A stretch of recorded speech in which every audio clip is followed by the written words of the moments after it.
Les antibiotiques pharmaceutiques sont souvent nécessaires en cas d'infection mais doivent être pris avec parcimonie et sous prescription médicale sous peine d'induire une résistance des bactéries.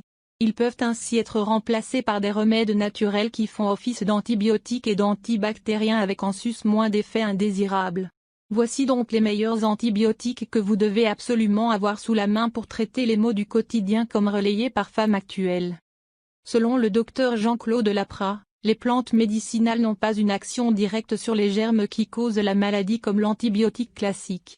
Elles ont un mode d'action différent dans la mesure où elles changent le terrain de l'individu ainsi que le milieu qui favoriserait le développement des germes. Et que ce soit pour le rhume, grippe, toux, angine ou infection des voies respiratoires, les remèdes naturels ont su prouver leur capacité à traiter ces maux du quotidien sans pour autant détruire la flore intestinale. Voici donc des ingrédients naturels qui peuvent faire office d'antibiotiques. Ail. Grâce à son composé actif, la lysine, l'ail détient d'incroyables pouvoirs antimicrobiens. Une étude le prouve et démontre son efficacité contre un large éventail de bactéries à Gram négatif et à Gram positif, son activité antifongique, antiparasitaire et antivirale. Il est de ce fait conseillé de consommer l'ail cru car la chaleur élevée détruit la lysine. Une bonne raison de l'inclure dans votre assaisonnement de salade en consommant 1 à 2 gousses d'ail par jour. Huile d'origan. Son efficacité contre les bactéries pathogènes a été démontrée par de nombreuses études. Sa prise aide ainsi à combattre les bactéries, les champignons et les levures. À n'utiliser qu'en cas d'infection. L'extrait de feuilles d'olivier. Les feuilles d'olivier ont un effet antimicrobien et pourraient lutter contre les bactéries et les champignons. Il a été démontré dans une étude que l'extrait d'eau de feuilles d'olivier a presque éliminé toutes les bactéries testées en moins de 3 heures, y compris les dermatophytes, les Candida albicans et les cellules d'Escherichia coli. Miel de Manuka. Des chercheurs de la Cardiff Metropolitan University ont découvert que le miel de Manuka permettait de réduire les gènes puissants de la bactérie SARM. Il a été démontré par ailleurs dans une étude que l'activité bactéricide du miel agit en éliminant activement les cellules et en affaiblissant la virulence des bactéries. À consommer le matin avec du citron pour plus d'efficacité. Curcuma.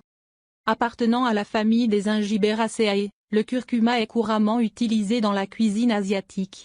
Il possède un large éventail de propriétés pharmacologiques pouvant être un potentiel antibiotique notamment lorsqu'il est associé à un autre agent antibactérien comme le stipule la présente étude. Consommé en infusion, il est conseillé d'en prendre 2 ou 3 tasses par jour. Extrait de pépins de pamplemousse.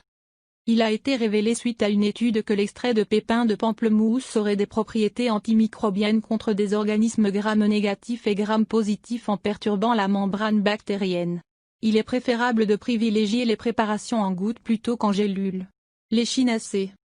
Contre le rhume et la grippe, c'est le remède idéal.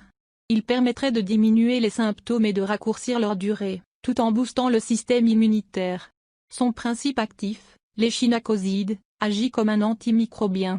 Les diététiciens recommandent de consommer cette plante sous forme de teinture à raison de 30 gouttes, 1 fois par jour en prévention et 3 fois par jour comme traitement curatif.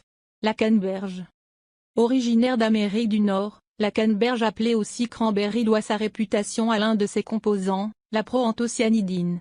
Efficace pour traiter les infections urinaires, cette dernière aurait pour fonction de limiter l'adhérence des bactéries dans l'urètre et la vessie. En gélule ou en jus bio, son efficacité est prouvée. Le jus pur devrait être dilué dans de l'eau. L'arbre à thé. Melaleuca alternifolia de son vrai nom. Cette plante était le remède utilisé par les aborigènes d'Australie pour venir à bout de la toux, du rhume ou encore les maladies de la peau. Ses feuilles sont riches en essences antiseptiques et antibactériennes dont les terpinènes. En huile essentielle, elle peut être administrée à raison de 2 gouttes sur une cuillère à café d'huile, de miel ou encore une mie de pain. Peau d'arco.